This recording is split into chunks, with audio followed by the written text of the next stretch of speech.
This is ChangeMakers with Katie Gore, finding the right solutions for the affordable housing community. Today's ChangeMaker is Stephen Norman, the Executive Director of the King County Housing Authority that serves the Seattle suburban metropolitan region.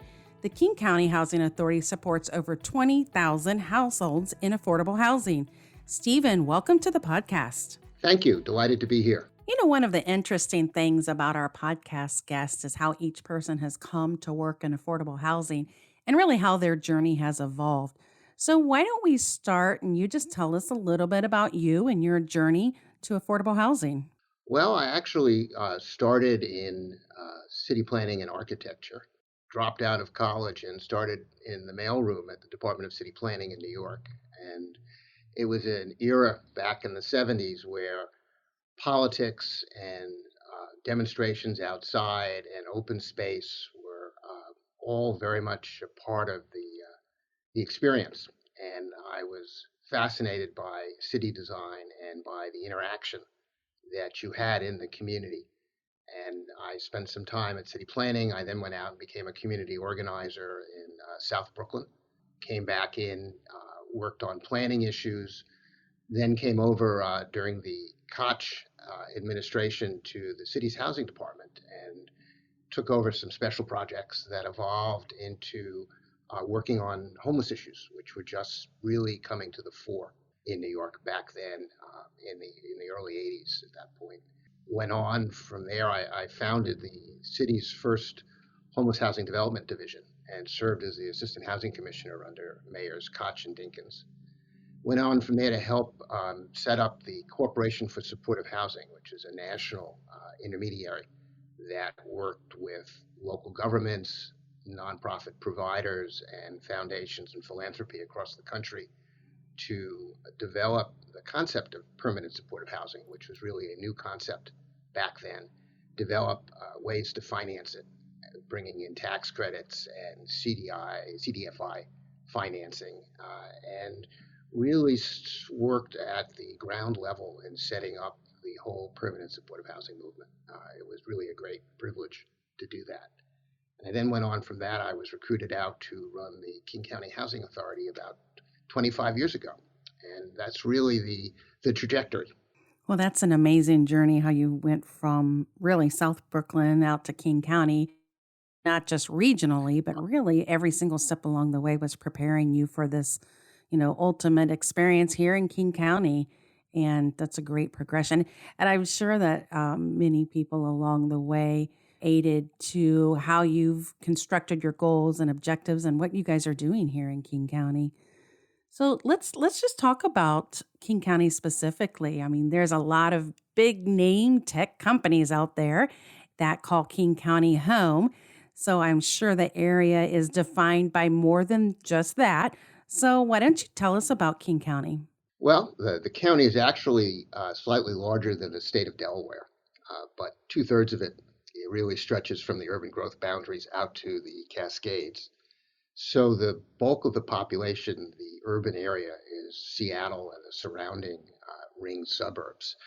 It's got about 2.3 million folks living here, and it's actually had the third largest population growth for a county in the country over the past decade. About 800,000 folks live in Seattle, about another 1.5 million live out in the county, and the bulk of the poor households in the region now live outside of Seattle, predominantly in South King County. And essentially the county is segregating by race, by income. What you're seeing is that poverty and BIPOC populations are in South County.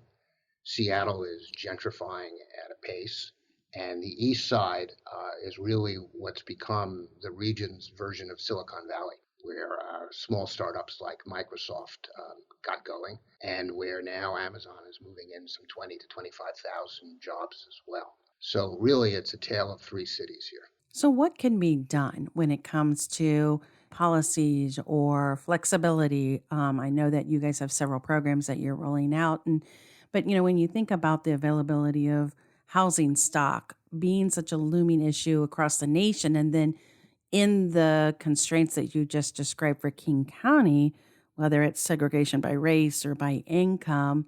What can be done, or maybe is that your only housing challenge that this area is facing? No, I think there are three completely interconnected sets of housing challenges, which really drive where the market is going, which is really the driver behind the kind of segregation that we're seeing. The first is supply.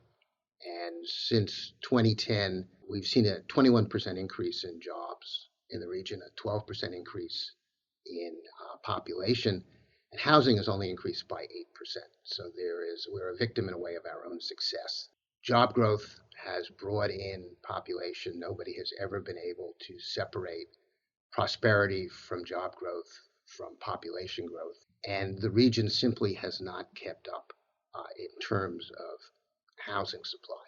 There are an array of reasons for that, from zoning constraints, and much of the city of Seattle, some 75% of the residential land in Seattle is zoned single family. And many of the suburbs are also very, very concerned about density. And as a result, there really hasn't been the availability of land to support the multifamily housing growth that's really needed in the region. That scarcity of land has driven up development costs, and construction costs are also rising. There's a shortage of skilled labor. A whole array of reasons why the supply is simply not keeping up. So that's problem number one, supply. Problem number two is housing costs, and that is driven a lot by the supply issue, that the imbalance between supply and demand, of course, pushes Hmm. rent. But also, we have very high property and sales taxes, primarily because Washington State has a very regressive tax structure and there's no income tax. So a lot of that gets passed through to renters as well. And then because there is such opportunity to raise rents because demand continues to go up, properties are being bought and sold by equity companies and REITs, and a lot of debt is being piled on the properties, and that debt requires more and more payment of principal and interest to essentially keep the properties afloat. So all of those have conspired to continue to raise rental costs above what a significant portion of the population, and I'm not talking just folks who are extremely low income, but folks earning 50 to 80% of the area median income, folks who are earning a good living, even they are finding themselves shelter burdened given where the rents are going.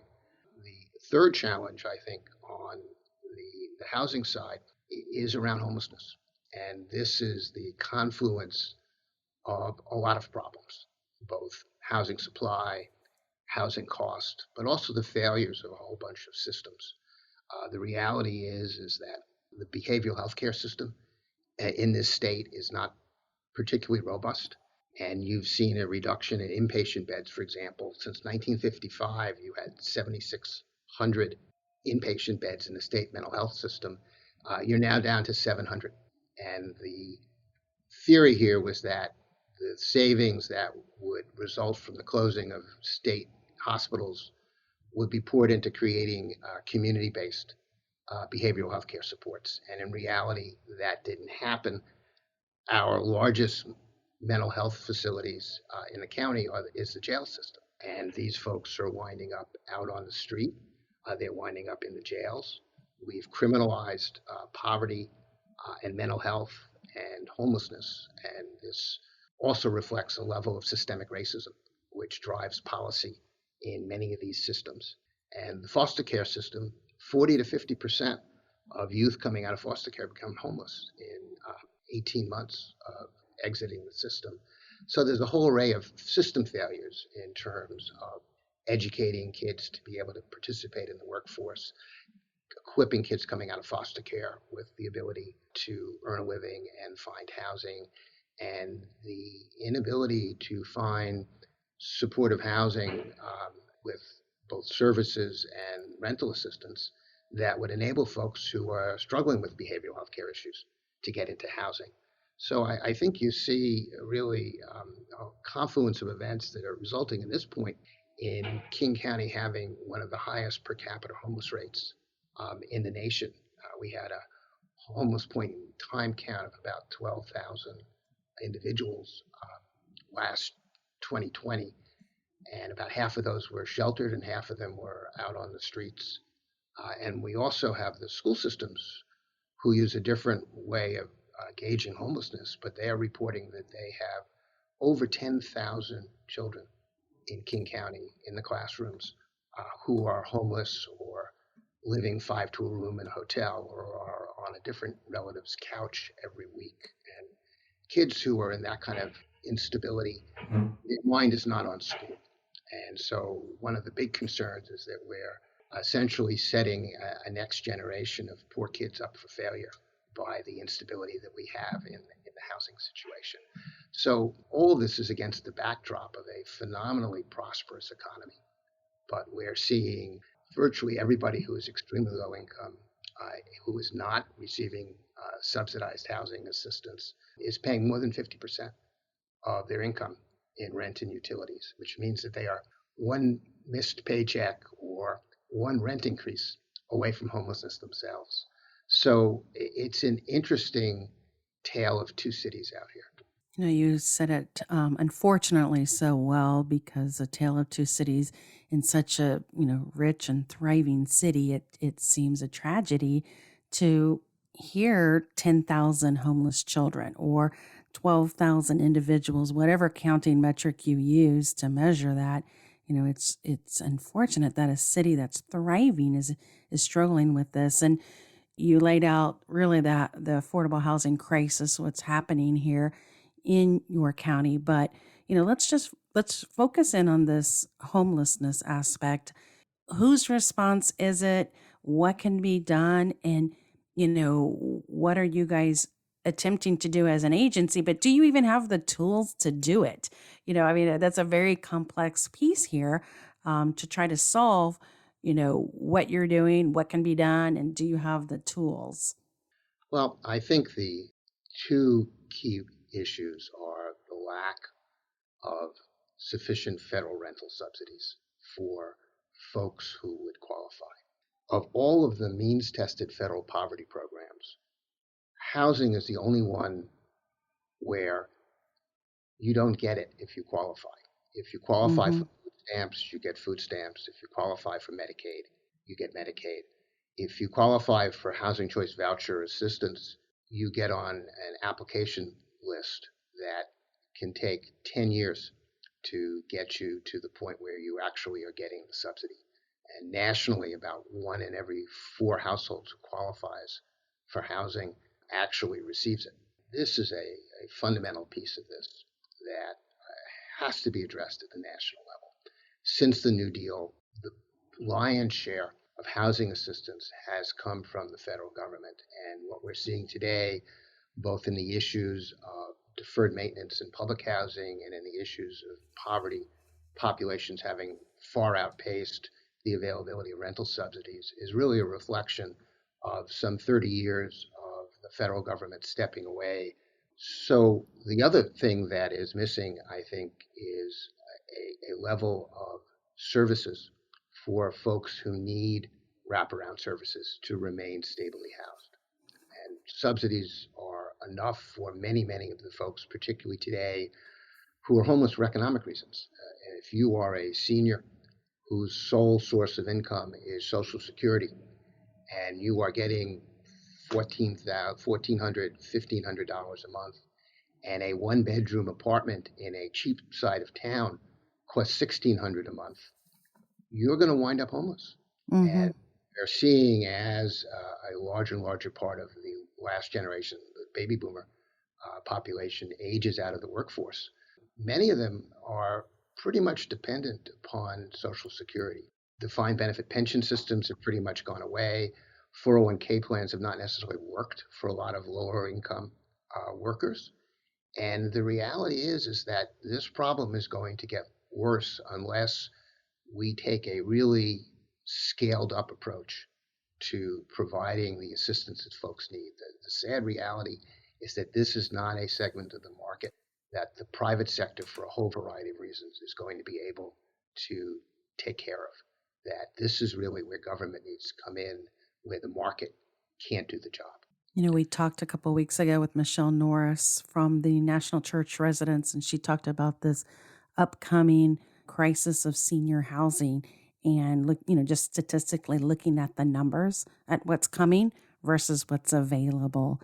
And, we have not adequately addressed it as a nation. We can't build it fast enough. And the funds aren't there necessarily to build it at the pace to meet the need. And so, it is a combination of having the federal subsidies, having the wraparound services, and then making sure that we can develop and try to address some of the need that's there. That's just seniors. That's just one segment that you mentioned. We've mentioned the homelessness as well. And there's also like a real life piece here. When you have children being raised in hotels that, maybe we can make some assumptions about the lack of quality or the transition or just, what's happening there in the hotel unit, food insecurity, and all of those pieces that are coming into play. And that's why, King County can be a solution maker, right? Okay, let me just double back for a moment, and because you had asked me what the housing authority was doing about homelessness, and just to give a little bit of background, um, we have about 4,500 units of public housing. We have about 11,000 households who we support with rental subsidies through the Housing Choice Voucher, the Section 8 program, where they rent from private landlords. So that's about 15,500 extremely low income households. And of those, about 30% are elderly, 30% are disabled. And in both of those cases, the average income is about $11,000 a year. And the other 40% are working families, and they average about 19,000 a year, and they are in part-time or even in some cases full-time jobs at minimum wage. And the reality is that minimum wage is well below what we would call a housing wage in terms of being able to get housing in the region. So in addition to that, we have about 7,500 units of workforce housing, mostly housing that we have acquired. And I'll come back to that in a few minutes. But looking at the extremely low income housing, these 15,500 households, and they have about 14 or 15,000 children. That is one of our primary focuses, is really on the children. They are the future. They are the next generation. I think you're absolutely right. If these children are hungry, if these children are not in secure housing, these children are not going to thrive. They're not going to do well in school. And I think you will find when you do studies of folks who are long-term homeless on the streets or in the shelters, many of them had these kind of experiences as children. And it essentially follows them in and preordains what their life arc looks like when they become adults. But on the housing side, we have about 5,000 of our units are dedicated. These are either public housing units or they're rental subsidies to folks who are coming directly out of homelessness. And the way that we do this ranges, we try to match the appropriate housing and service typologies to the different folks who are homeless, because the homeless population is not monolithic. It is a whole range of different people with different needs and different challenges. We have a bunch of programs that are tenant-based, where we think that folks will do fine renting from a private landlord. In some cases, and they will benefit from a level of wraparound services that assure housing stability, but we feel comfortable helping them find housing in the private market and really living fully integrated into the community. And these range from, we have almost 2,000 units dedicated to folks who are coming out of the disability systems, variety of different systems, different disabilities, working with them. We have families that are homeless, and the fact that they're homeless is either preventing the reunification with children who are in out of care, out of home foster care placement, or the fact that they're homeless is causing Child Protective Services to think about breaking up the family. Focus there is let's get them housed, let's make sure the family stays together, let's wrap the services around them. We do the same thing with disabled veterans being referred into us by the VA. We do this for survivors of domestic violence. So there's a big system of rental subsidies that are dedicated to these at-risk populations. We have other populations who probably, if we handed them a voucher and they went out and they knocked on landlords' doors, it would be a very frustrating process. These are folks who are either youth, who have no landlord histories. They're folks who have been long-term chronically homeless. And here we do what's called sponsor-based rental assistance, where we work with the service provider who's working with the household. We essentially give them the rent money. They rent the apartment and sublease to the individual or the family that's trying to be housed. And that way, the landlord has some confidence that the rent is going to be paid, that somebody is watching after the family. If there are problems, the service provider is on the hook to essentially work to resolve them with the landlord. We have project-based rental assistance, and we use this to drive the development by our nonprofit partners of community-based facilities that it's housing, it's home. It has a level of on-site support, including what I call a front desk concierge service, which protects formerly homeless people from the street. People think that community needs protection from folks who are being housed in these homeless programs. But in fact, we find that what's most common is that the folks in these programs sort of need to be protected from the street coming into their unit.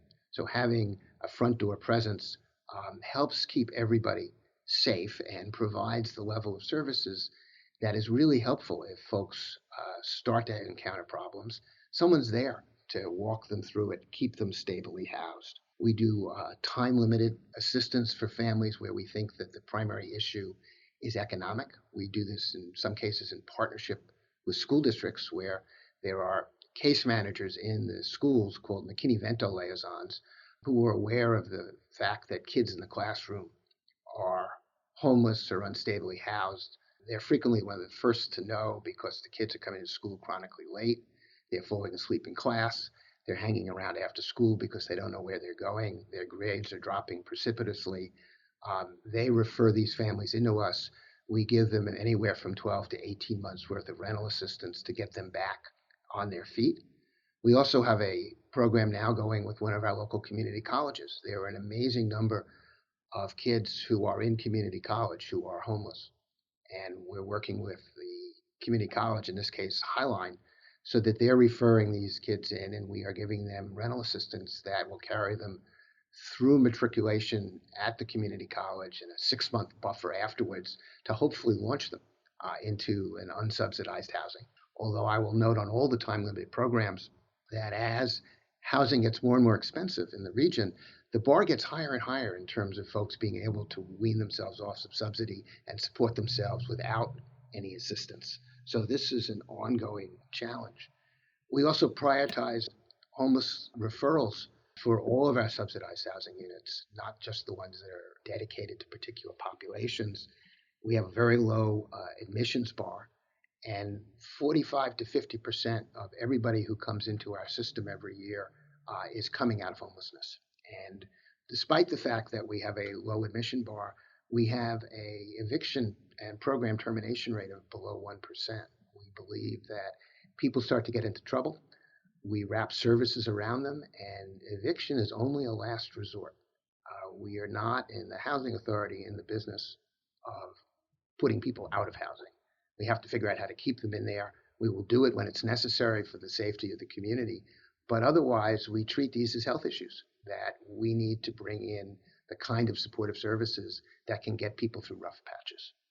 You know, a below 1% eviction rate, I mean, that's got to be one of the lowest in the country, but that's also a testimony of the wraparound services that you're describing and really your outlook and philosophy on it, more than just the unit and the legal system. You're looking at what's going on with health and community support and economic support. That's a very impressive rate here that you've been able to really sustain what you're doing and show the effectiveness of this community-based approach, right? Yeah, and I have to give complete credit to the staff who run these programs. They really, really care. They believe in the mission that we're here to get everybody housed. And we just have to figure out what kind of housing, what kind of services, hmm folks, and then do the best we can. That's great. Well, hang on, Stephen. We have to stop right there. Coming up in the second part of my conversation with Stephen Norman, the Executive Director of the King County Housing Authority. Stephen talks about what national policies and HUD can do to help out at the local level. Universal housing choice vouchers, moving it to the notion that if you qualify for a housing choice voucher because of your income, you no longer have to wait 10 years and hope that the lottery kicks your number out to actually get the housing. And in the meantime, your children are growing up in shelters or on somebody's couch. I think that is the game changer that we need. Thanks for listening to ChangeMakers with Katie Gore. To find out more about Katie, go to quadel.com. That's QUADEL.com. This has been a production of Forbes Books Radio.